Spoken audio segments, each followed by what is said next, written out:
This episode's brought to you by Linode and the $100 credit and learning all of the things you too can get your Linux hosting in the cloud.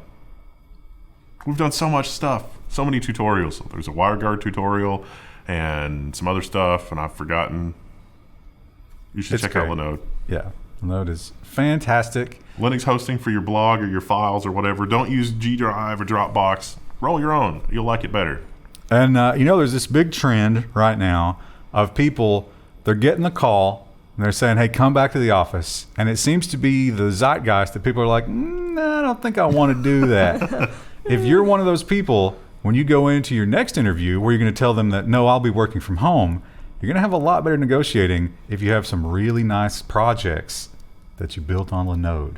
Look at this thing that I did. Oh my gosh, this will save us so much money. You're right.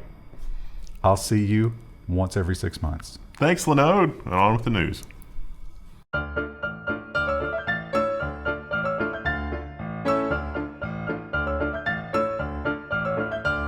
Hello, today's July 30th, and we're here with the last episode of the news for the week. Today we're doing security and nonsense. How exciting. This first story is, you feel scared, but then you're like, well, I don't know, maybe he deserved that, because, this organization, this is a lot of hypocrisy, but I will warn you, we have to go back, we have to think about the child predators. Yeah. And you're like, what? What are we saying? Yes, when the child predators are on the wrong side of encryption and law enforcement overreach and stuff like that, everybody's like, yeah, they just deserve it. Screw those guys. But it affects us all. It does. As does this.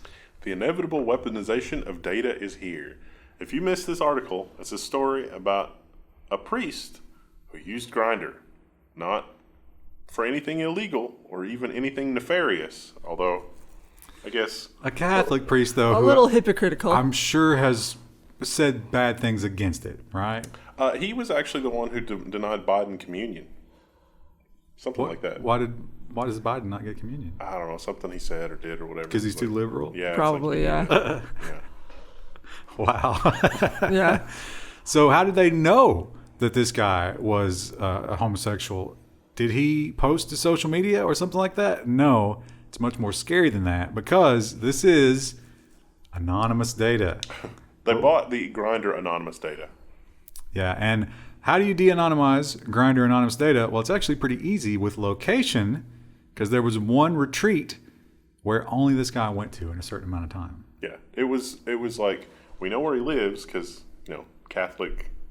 Yeah, probably has a house or whatever, like a little room in the church. Yeah, and it's like we see app access from here and here and here, and we can nail this guy down in all those locations. Ta-da! The data point is de-anonymized. Is it fair if you are speaking out against a group of people on an institutional level? Is it fair that you get exposed as one of those people? Probably not. I mean, morally, it's such a difficult argument. But this is kind of like finding out somebody in the Communist Party is actually a Uyghur. But they've still been imprisoning their brethren because they like it in the Communist Party. That's what I would liken this to. It's disgusting no matter how you look at it. Yeah, it's definitely unsettling. And this is just more about that same story, basically. But this big anonymous data leak that got him, it's going to get a lot more people. Huge data leak shatters the lie that the innocent need not fear surveillance. Well, let's be clear. This is not a leak. This was a database that was purchased and then released for free on the internet as kind of a warning of, hey, this kind of stuff is up for sale. So the leak part of it was you can get the database for free because somebody else paid for it. But if you were willing to buy it, it's been available the entire time as a feature, not a bug, and not an oversight, and not a security lapse. And this is the big Pegasus story. We probably should have mentioned that.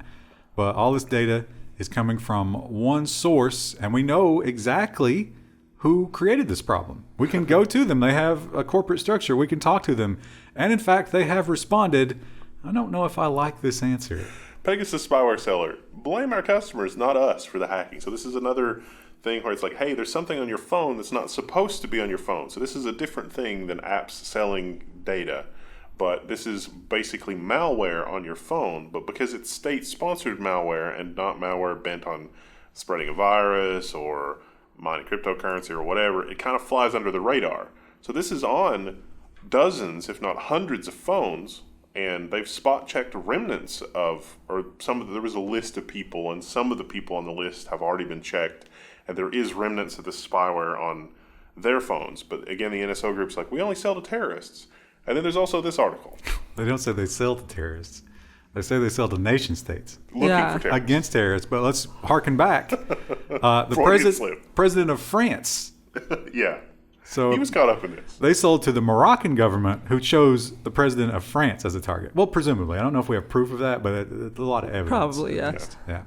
And some other big names have come out in this data set. And then the Telegram founder has been listed in a leaked Pegasus project data. So the Guardian reached out to the NSO group and said, this guy's on the list. And they said, well, just because they're on the list doesn't mean that they actually have the spyware. And so they said, so you're saying that you can check and see if this guy got software installed?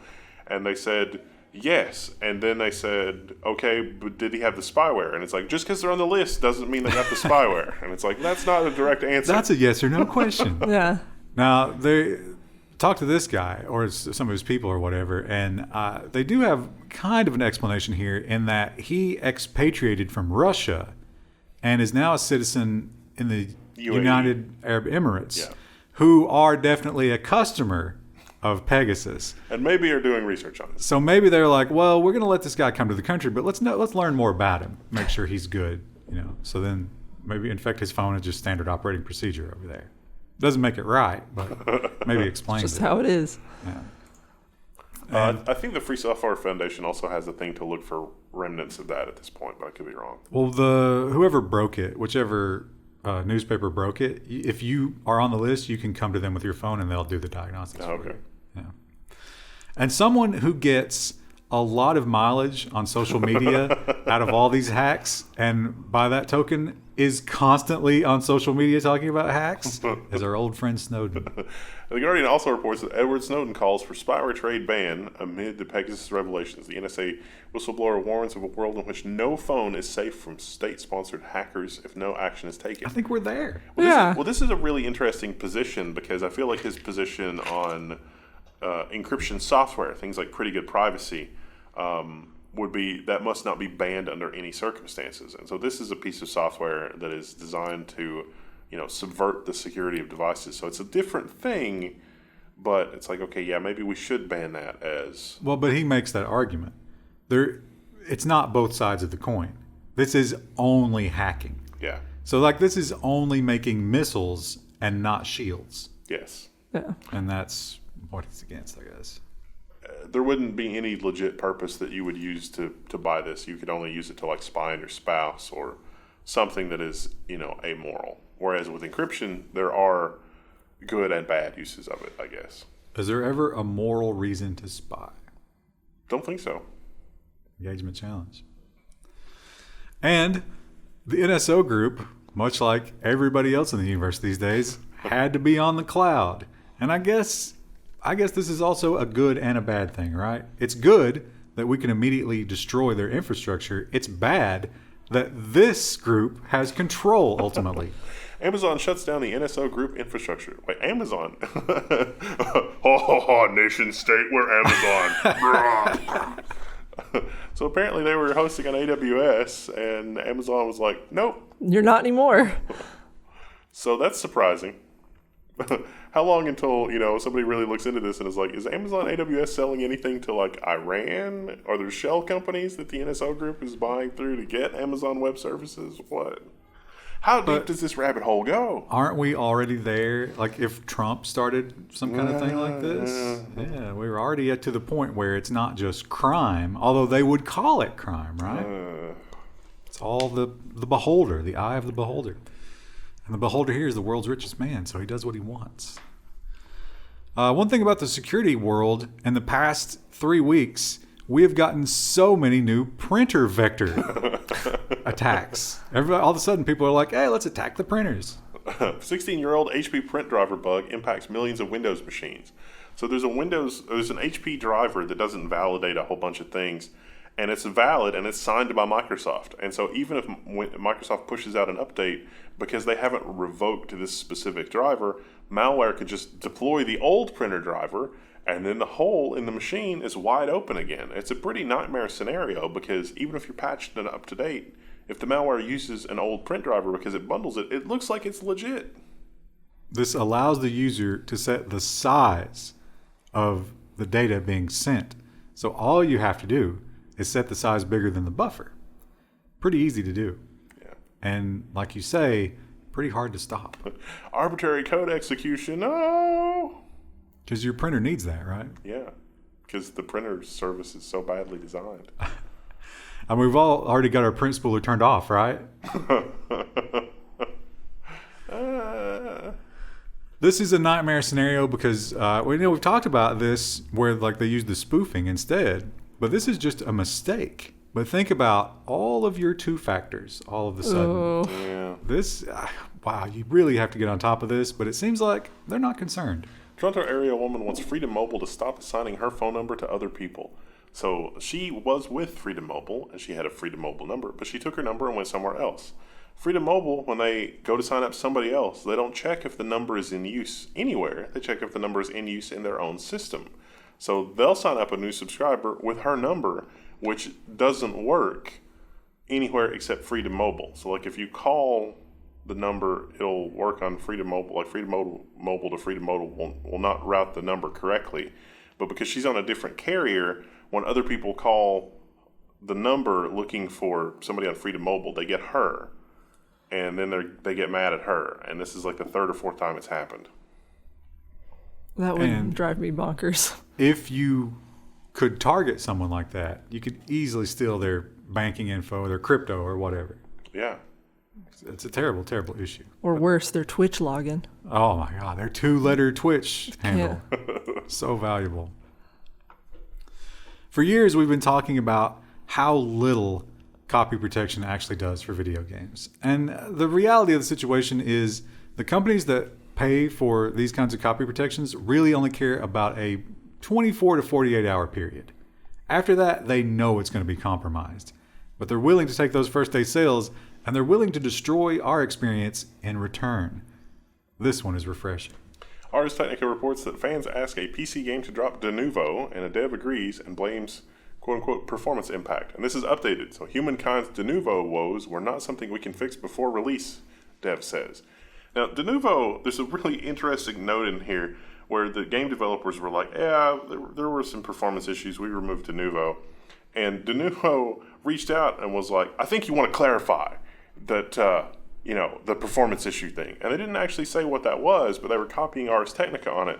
And the Ars Technica author speculates that maybe they meant that they didn't, the game developers aren't supposed to say that Denuvo copy protection just completely destroys the game performance. I bet there's something in that contract. Probably. Yeah. But I'm here to tell you that it's my opinion that Denuvo is absolute garbage and will absolutely destroy the traffic. It is just completely awful. And you'll never get rid of it. They got rid of it in this, and they got rid of it, or there's a cracked version of Resident Evil 8. No, I mean once you install it on your machine. Oh, yeah. It always leaves remnants. Like when you uninstall the game, you don't lose Denuvo. Yeah. So it's terrible. Oh. But cracking open a cold one. Yeah, they also, like, there's a cracked version of Resident Evil 8 that doesn't have Denuvo, or maybe they've gotten rid of it by now. But it was really funny because they did a performance analysis of with and without Denuvo, and yeah, Resident Evil 8 was a lot better without Denuvo. Was that the one they accidentally released to the main? Yeah. So, yeah. Denuvo, garbage. It's obvious all copy protection takes a performance hit. How could it not? By definition, it has to. Oh, it's so sour. Now, this is So regular Fanta? Fanta. I don't even think we even need to talk about this. Cause, Yeah, it's regular. It's not diet, and this is an ungodly amount of calories. I mean, sugar. It's in another language. Oh. What? Is this the German can? Maybe this is real sugar Fanta. I think it is. Okay, well, now we have to hear about it. It's German, right? If it's German, it'll be Sugar. Like with the Z. Zucker? Yeah. Zuckerberg. Oh, Sugarberg. Oh, so he's Sugarberg. That's funny. Is that Sugar Mountain? That's 25 grams or 28% of my daily recommended. I could live off of just one can of these a day. Yum. And you wouldn't get scurvy. I don't know if there's actually any vitamin C in that. It's delicious. I mean, I'll tell you that. It's delicious without being sugary. This is one of those drinks where you could drink like 3 or 4 of them, and then it's like, what is that? Is that my kidney shutting down? But we need an American Fanta side by side. You got any more of those? This does taste way different than American Fanta, because I had an American Fanta recently because of this. This is a diet. This is delightful. Yeah, it was a diet Fanta, but this is absolutely delightful. This is like an AA plus maybe. Really? Because I would say Fanta is garbage tier. It is. It's not a thirst quencher. This would be like a special occasion, but not like an ice cream special occasion. This would be like I'm skipping dinner tonight and I want a filling drink. Is that a use case you run into often? Yeah, sometimes I forget to eat and it's like 8 p.m. and it's like I don't really want to eat this late, and then it's like I tend to eat late. I'm not hungry right after. That might be the worst choice for skipping a meal that you could possibly choose. Just pure sugar. Yeah, it is. It's 28%. It's filling. It's like drinking gravy. 28% pure German sugar. Actually, they probably get it from somewhere else, right? Yeah, sugar. Or cane there's does sugar not grow cane. there. Yeah. Well, DuckDuckGo is launching a new product, and like all of its other products, this one's all about privacy. DuckDuckGo launches a new email protection service to remove trackers. So you get an email in, and it's like, oh, it's got some links or nefarious stuff. Gone. Pretty cool. And that duck.com email address, how bad do you want it? You better get in early. Get your 2-letter duck.com email address so that later you can be targeted online and it can be stolen from you. Well, last week we talked about the Freedom Phone, and there wasn't a lot of details about the Freedom Phone. Well, guess what? There still aren't a lot of details about the Freedom Phone. Gizmodo is making a lot of estimations here, but they're probably right. MAGA-branded Freedom Phone is a black box that should be avoided at all costs, according to Gizmodo.com. Nobody can blame the GOP voters for wanting a phone, blah, blah, blah, but the phone can't be trusted. When I first saw articles about this, I thought it was that is it Libra phone? Or maybe the Fairphone. There's a Libra phone. There's a Pine phone. The Pine phone is legit. Yeah. Yeah, there's several like actual decent privacy-minded sort of phones, but this is not one from what I understand. Now, this is a de-Googled Android, which is good if you're looking for this kind of thing, but it is a very generic Chinese-made smartphone that's not It seems like you could just DIY this yourself. Like if you want to do this, you probably should be looking at Pine Phone, which I've got a Pine Phone. I've been meaning to do a review on it. They keep updating the software, and they keep making the software better. And so it's like, well, I don't want to do a review on this with the software. And then have it be obsolete like a month later. It's not for everybody, but if you don't mind DIYing it, you can get a very good phone DIY experience out of it, DIYing a few things. Also, that phone, if it is the handset that they're guessing it is, there is not actual confirmation of that, but it seems very likely. The cost to the Freedom Phone people, probably around $100. Yeah. Their cost to you, right around $500. Oh, not great. So you could probably just go to China and get a similar phone that will spy on you just a little bit more, but you can get it for $100. Or we could format it and it won't spy on you. I don't know if you can guarantee that with the Communist Party. I'd say they have some deep hooks in that thing. Moving on to nonsense. Every time I see one of these stories, especially the world we're living in now, I'm just like, what are these idiots doing? Why would you invite this? We've already seen what could happen. 15,000-year-old viruses discovered in Tibetan glacier ice. It's not a dog. Most of the viruses were previously unknown to humans, the study finds. No, that sounds good. Great. So would you say it's novel? Is it a novel virus? They actually use that word. Yeah. They also said that there's a lot of the organisms that they pulled back from the ice were extremophiles, which suggests that they could survive in slightly less extreme conditions. It's like the club penguin of viruses around there. Yeah. And this is also exposed in because the permafrost is melting and because things are warmer in that region than they have been historically in thousands of years. These viruses were going to be exposed anyway. This is more like an early warning than deep core drilling. Oh, it's not going to be that soon, though. Soonish. I'm hoping that I'll be dead. I don't think you will be. Unless, you opt out early. If Antarctica would hurry up and melt, we could get the other Stargate out of there or something. I don't know. Hurry up and melt. We could swim to the other. It'd just be underwater. What are we going to do then? What if we activate it and then all our water goes somewhere else? We could drain. We'll drain the ocean Oh, using the that would be the Stargate. That would be answer. amazing. Just randomly destroy another universe. I'm hoping that whoever built Atlantis could be like, by the way, if this is ever not covered in ice, you've really screwed up. Here's how to recover. Atlantis, like its whole purpose was really to just be a sump pump for the future. And we lost that knowledge somewhere. So we don't know how to turn it on. When things ever get this bad, blah, blah, blah. Well, speaking of craziness, this is one of those physics articles that is just absolutely mind-bending. You really have to be in the right kind of headspace to just try to comprehend it, unless you have a deep understanding of these kinds of things. Our universe might be a giant three-dimensional donut, really. So it says the observable universe is maybe a third to a quarter the size of this giant donut. And, even though we've observed parallel lines of things moving in a universe, it could still be a donut shape and things can move in parallel, so that if you start at one point, eventually you would end up in that point again after some ungodly number of billions of years. Although they don't dispute that the donut is also expanding. It just doesn't make me hungry, I'm being honest. Is there anything better than an infinitely expanding donut? Yeah. The only thing that this article is missing is to say that the rollover effect from, you get to you're going around the edge of the donut, so you end up back where you started, that's kind of like, an integer overflow in computers. So are we in a simulation? That's the only thing missing from this article. That is actually, I think it was a series of books called The Forever War. Big spoiler here. The ending is, they're doing the time dilation stuff, and they're like, all right, just go as far as you can. Because they were doomed. They had doomed themselves. So they're like, all right, let's just see how far we can go into the future, just see what it's like. Because we're all going to die anyway. And they break the simulation. And the creator is like, you guys weren't supposed to do this. Welcome, Joe. You're a sentient construct. There's no body for me to download you into. You're sentient, but you don't actually exist. Well, Krista, have you been doing any hikes this summer? A little bit, not as much. I don't like hiking during the summer when it's really, really hot. So I've been doing more just exercise hikes where I just hike around my neighborhood. That doesn't seem like a very hardcore hiker who's like, oh, it's warm. I don't like it when it's hot. Not when you got a pack on your back. Too much. Now, you usually Not enjoyable. You go with predefined hiking routes, right? Sometimes, yeah. Do you ever whip out the phone? Not really. Maybe usually take photos, but I don't use it as a navigation tool. No maps, right? Well, that may be the correct option. Yes. Google Maps accused of offering potentially fatal hiking routes.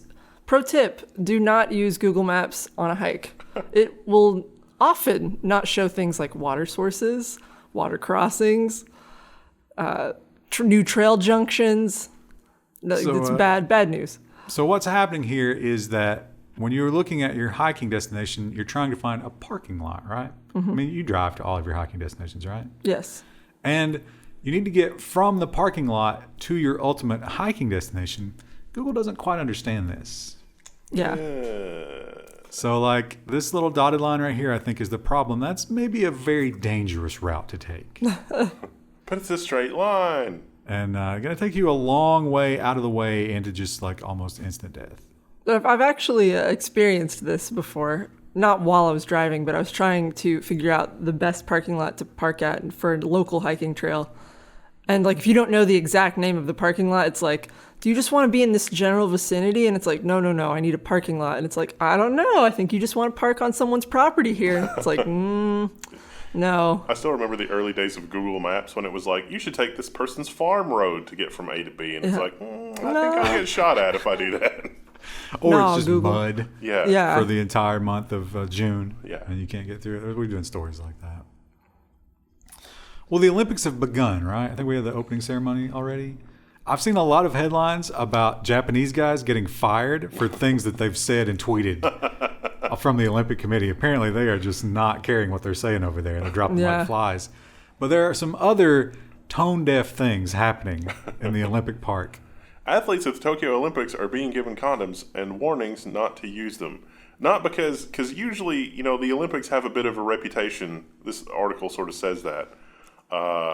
But this is because of the quarantine rules. It makes it a lot harder to track. So they're well, we're going to give you these, but you shouldn't use them.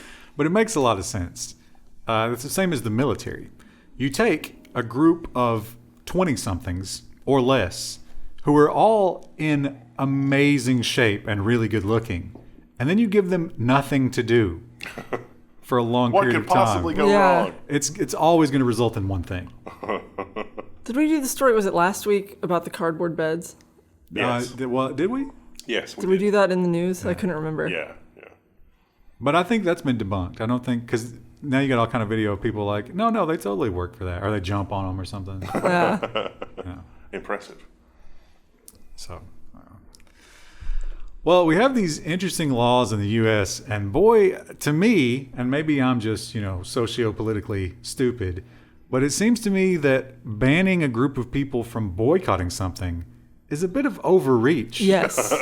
Yes. And yet, you will be in a lot of trouble in a lot of social situations if you express that, because there is one country that seems to be beyond reproach. This is from the BBC, and the Israeli Prime Minister has warned Unilever that there will be consequences over Ben & Jerry's, the ice cream maker, ban on selling Ben & Jerry's in the occupied regions of the place that I don't want to mention because of the algorithm. It's a bank, but it's not an Eastern bank. No. It's a different one. So yeah, they are still selling this in Israel, and they point out that are Ben & Jerry Jewish? Yes. So they have flavors. I don't know if they're sold here or not, but they are like Jewish holiday flavors. So they're Minch and cream. You're riding the edge here. But so they're very friendly, obviously, with that culture, but they've gone far enough to say, we don't like what you're doing with this occupation thing. And that's kind of like when you say things about the Chinese Communist Party. No. And the Prime Minister is like, what are you doing? So he's saying that he's trying to get the U.S. involved in some sort of retaliation. It seems like an awful lot of insanity over ice cream, but Well, this is just like this, again, a story we did last week where, was it Lindsey Graham who was like, I will go to war for Chick-fil-A. And it's like, is everybody so bought by corporations that this is what we're arguing about now? But in this case, well, it's the opposite in this case. Yeah. It's versus a corporation. It's not about this particular thing. It's about maintaining this unassailable position, right? When you can be criticized, you lose if you're him. You must stop all criticism. A bad thing happened to me a lot of years ago, so you're not allowed to criticize me. That's the story here. I'm trying to think of other flavors. Mazel toffee.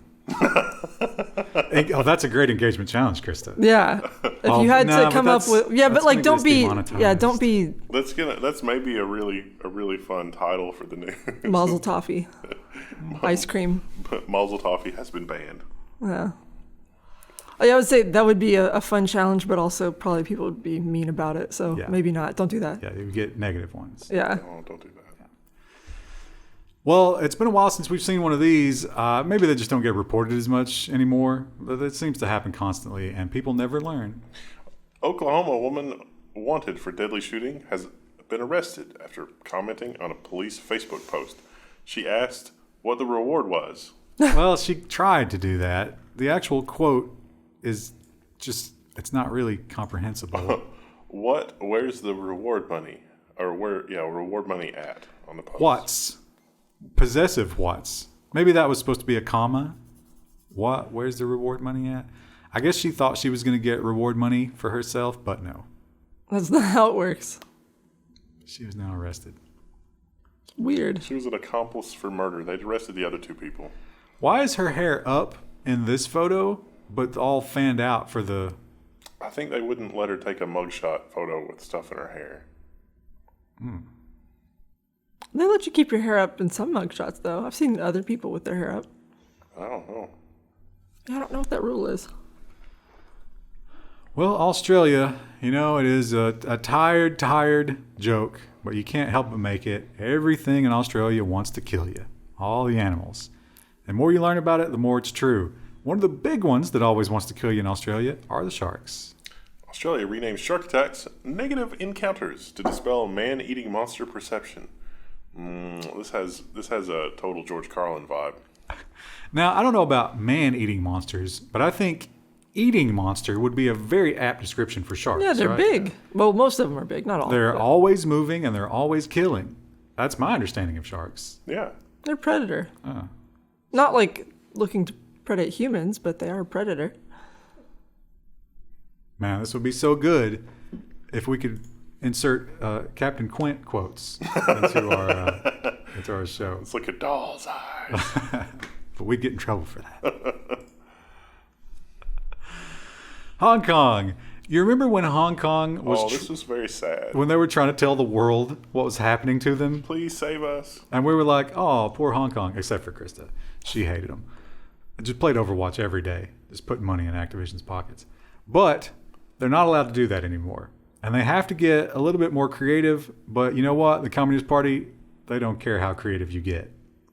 The Guardian reports that 5 have been arrested in Hong Kong for sedition over a children's book about sheep. The book tries to explain the pro-democracy movement portraying the supporters as sheep surrounded by wolves.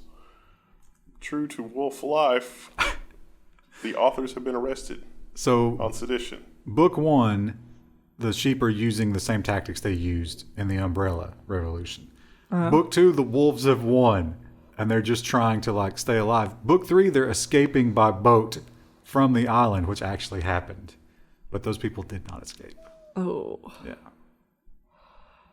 And these people will not escape. This isn't a good nonsense story. This is just a sad story. Things are not great in Hong Kong right now. Well, it's nonsensical that we live in a world where this is... A thing, yeah. And our government... Where the United Nations is not like WTF is going on. There's no coalition of the willing to do anything about this. Remember the coalition of the willing? It is a little disconcerting. And finally, we talk a lot about the revolving door between Oh my God, this made me so angry. government and politics. Now, this is not exactly that, but if you'll think back about Boeing, remember when Boeing had a little bit of an issue with their planes dropping out of the sky? There's software glitches, and then it was like, oh, you have to pay extra if you want extra safety measures. Remember the floppy disk? Yeah. The Boeing had floppy disk drives on those airplanes, and they were falling out of the sky, and they were like, "Nah, this floppy disk is fine. This is all we need." Well, the big question is, how did Boeing get away with that without any fines? How is that possible? How do you explain that? Well, you have a perfect explanation. CorporateCrimeReporter.com reports that lead Boeing prosecutor joins Boeing corporate criminal defense firm Kirkland and Ellis. So this is someone who was working as a prosecutor on the Boeing case. The lead prosecutor. Gathering intel, doing all of the stuff. And then she's like, you know what? I'm going to take that cushy 6, probably 7-figure job. Not right away. Not right away. But I'm sure it was promised then, right? Probably. Yeah, so she gave them... A slap on the wrist is not the right description. Maybe a caress. A gentle touch. You guys She are just wagged her finger. She didn't even touch him. You guys are so impressive, what, with your flying machines? An affirming squeeze. And then a couple of years, not even a couple of years later. How long ago was that? Like a year? Not long. It wasn't that long ago. It didn't take that long, and oh boy, is she going to have a nice job for the rest of her life. So angry. Take a good look at her. Aaron Cox. Her smug aura mocks me. She could buy and sell all of us. Yeah. Now that's a depressing story. Buy ads on the Level 1 News for next week. Aaron Cox is amazing. What are you talking about? We don't have any more orange soda thoughts, do we? There's another box that just came in. It wasn't colored. No, I mean for this batch. No, but Death of Flash Mug.